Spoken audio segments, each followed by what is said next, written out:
What seems to provide people with stabilization in their life and hope is the fostering of a hierarchical network of social interaction. You need someone who's a long-term partner, because otherwise your life is a mess of loneliness or short-term chaotic relationships.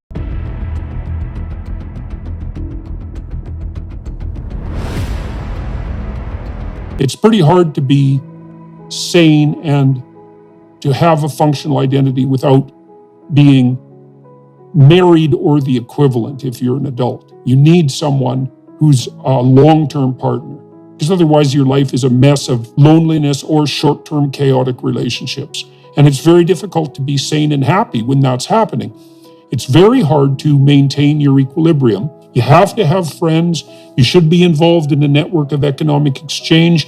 You should be pursuing some civic responsibility. Maybe you have a religious obligation. That's a different way of thinking about it than a religious faith, right? Is that you have an obligation to pursue and participate in some spiritual tradition. People can live happy lives because people say they want to be happy, which I don't really think is also true. I think people want to have an adventure and they don't want to be miserable, and that's not exactly the same as being happy. What do you have when things go wrong? You've got the people you love and who love you. You've got your friends.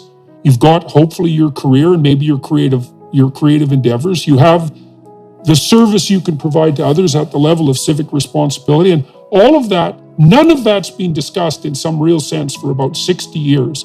There's a vacuum created, and it should be filled with what I regard to be very simple truths. I mean, I think the simple truths are the most profound. We really are of individual value and worth, and that is because God gave us that worth. And by the way, your value is completely unrelated in any way to the color of your skin or what zip code you live in or where you went to school or what your talents are. Your value is inherent because it's given to you by your Creator. Our nation was built upon that idea.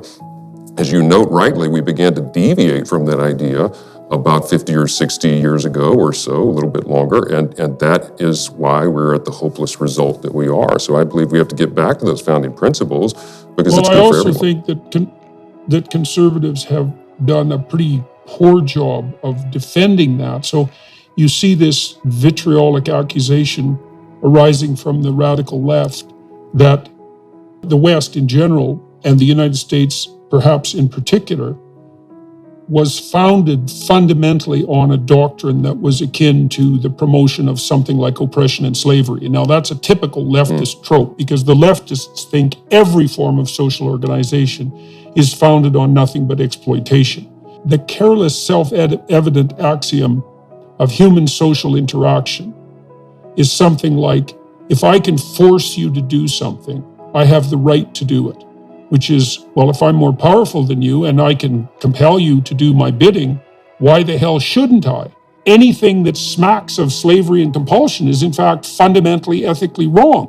And atheistic types who go after the idea that the dignity of human beings is predicated on something like their formation in the image of God still have the problem of trying to sort out then what is it that gives people that intrinsic dignity and worth, because if you abandon that as a self-evident principle, so that would be as a fundamental religious or sacred principle, that's in some sense independent even of your religious belief. It's still a deep and foundational principle, that presumption of intrinsic value.